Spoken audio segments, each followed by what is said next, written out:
जय गुरु जी, जय गुरु जी, जय गुरु जी। गुरु जी के चरणों में कोटि कोटि प्रणाम, कोटि कोटि नमन, कोटि कोटि वंदन।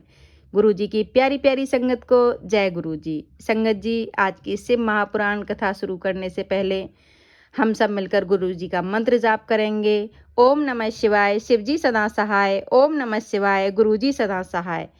ओम नमः शिवाय, शिव जी सदा सहाय। ओम नमः शिवाय, गुरु जी सदा सहाय। तो संगत जी, आज की शिव महापुराण की कथा शुरू करते हैं। कल हमने जहाँ से कथा छोड़ी थी, हम आज वहीं से शुरू करेंगे।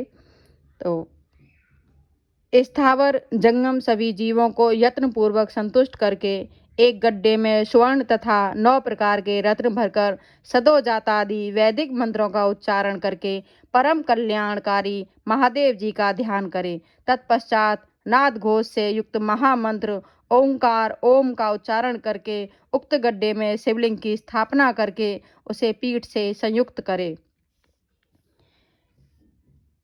इस प्रकार पीठ युक्त लिंग की स्थापना करके उसे नित्य लेप दीर्घ काल तक टिके रहने वाले मसाले से जोड़कर स्थिर करें। इसी प्रकार वहां परम सुंदर वैर मूर्ति की भी स्थापना करनी चाहिए। सारांश ये है कि भूमि संस्कार आदि की सारी विधि जैसी लिंग प्रतिष्ठा के लिए कही गई है, वैसी ही वैर मूर्ति प्रतिष्ठा के लिए भी समझनी चाहिए। अंतर इतना ही है कि लिंग प्रतिष्ठा के लिए प्रणव मंत्र के उच्चारण का विधान है, परंतु वैर की प्रतिष्ठा पंचाक्षर मंत्र से करनी चाहिए।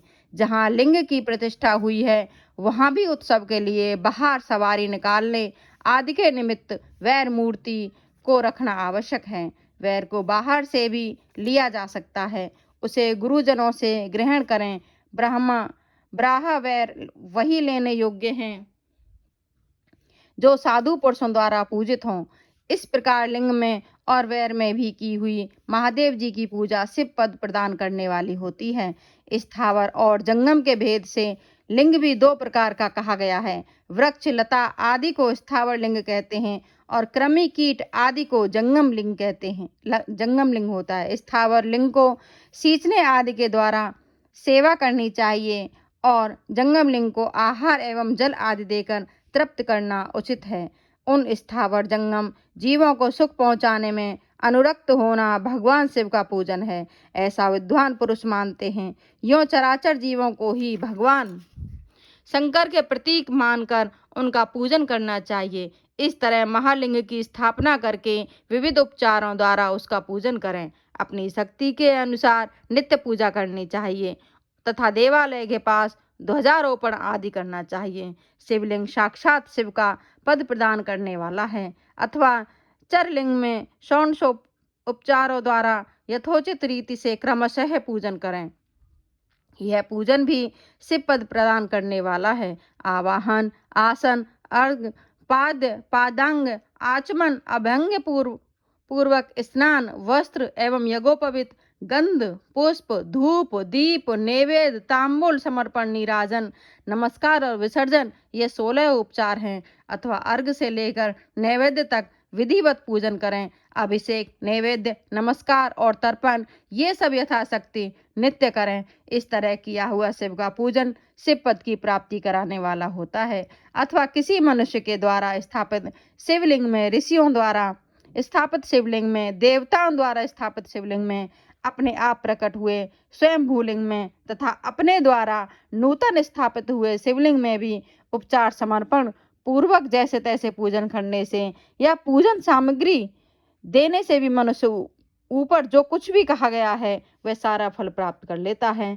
क्रमशः परिक्रमा और नमस्कार करने से भी शिवलिंग शिव पद की प्राप्ति कराने वाला होता है। यदि नियम पूर्वक शिवलिंग का दर्शन मात्र कर लिया जाए तो वह भी कल्याणप्रद होता है। मिट्टी, आटा, गाय के गोबर, फूल, कनेर, पुष्प, फल, गुड़, मक्खन, भस्म अथवा अन्न से भी अपनी रुचि के अनुसार शिवलिंग बनाकर तदनुसार उसका पूजन करें। अथवा प्रतिदिन 10,000 प्रणव मंत्र का जप करें अथवा दोनों संध्याओं के समय 1-1 सहस्त्र प्रणव का जप किया करें। यह क्रम भी शिव पद की प्राप्ति कराने वाला है, ऐसा जानना चाहिए। जप काल में मकारांत प्रणव का उच्चारण मन की शुद्धि करने वाला होता है। समाधि में मानसिक जप का विधान है तथा अन्य सब समय भी उपांशु जप ही करना चाहिए। नाद और बिंदु से युक्त ओंकार के उच्चारण को विद्वान पुरुष समान प्रणव कहते हैं।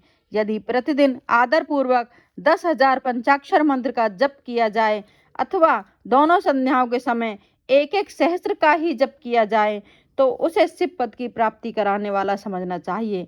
ब्राह्मणों के लिए आदि में प्रणव से युक्त पंचाक्षर मंत्र अच्छा बताया गया है। कलश से किया हुआ स्नान, मंत्र की दीक्षा, मृतकाओं का न्यास, सत्य से पवित्र अंतःकरण करने वाला ब्राह्मण तथा ज्ञानी गुरु, इन सबको उत्तम माना गया है। द्विजों के लिए नमः शिवाय के उच्चारण का विधान है। द्विजेतरों के लिए अंत में नमः पद के प्रयोग की विधि है, अर्थात वे शिवाय नमः इस मंत्र का उच्चारण करें। स्त्रियों के लिए भी कहीं कहीं विधि पूर्वक नमोन्त उच्चारण का ही विधान है। जय गुरु जी, जय गुरु जी। संगत जी, आज की कथा को हम यहीं विराम दे रहे हैं। कल फिर यहीं से कथा शुरू करेंगे। तब तक के लिए गुरु जी के चरणों में कोटि कोटि प्रणाम, कोटि कोटि नमन। शुक्राना मेरे मालिक, अनंतम अनंतम शुक्राना मेरे प्रभु। संगत जी, अब सभी मिलकर पूरे भाव से, पूरे मन से मंत्र जाप करेंगे। ओम नमः शिवाय, शिवजी सदा सहाय। ओम नमः शिवाय, गुरुजी सदा सहाय। जय गुरु जी, जय गुरु जी, जय गुरु जी।